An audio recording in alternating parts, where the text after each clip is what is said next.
signs that you have insulin resistance. Insulin is the #1 hormone that is going to affect your weight the most. So if you have any insulin dysregulation, high insulin levels, then you can be doing all the things such as eating clean and exercising, but you will not see results. My name is Amy Kandetsky. I am a registered nurse and certified hormone specialist, and I help women get to the root cause of their symptoms so they can achieve optimal health and thrive. So when we have increased glucose in the bloodstream, our pancreas releases insulin. Insulin takes the glucose and delivers it to our liver and muscles for energy and stores the rest as fat. So the goal is to minimize glucose spikes, which then minimizes insulin spikes. So if you have these symptoms, this may be an indicator that you have insulin resistance.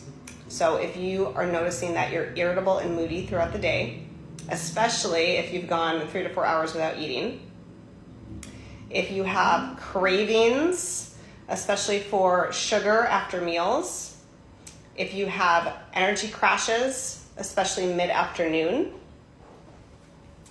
if you have acne, or if you have been diagnosed with high testosterone, PCOS, or ovarian cysts, this can be another sign that you have insulin resistance.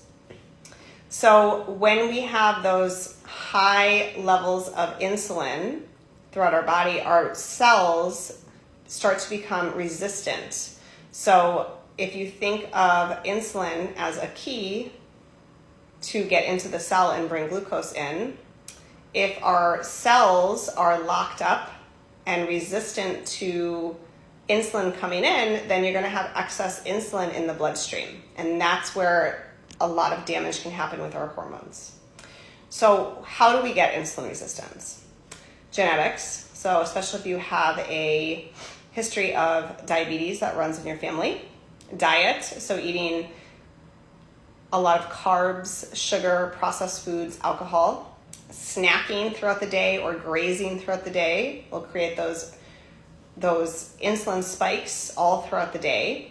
Over exercise, so this can cause increase in our cortisol, which is our stress hormone, which then increases our glucose and increases our insulin.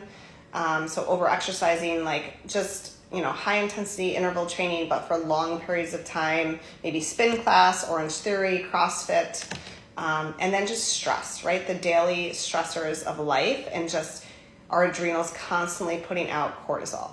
So this is actually something that I test for. I test for insulin resistance, and with that, I do a nutritional consult. So if you're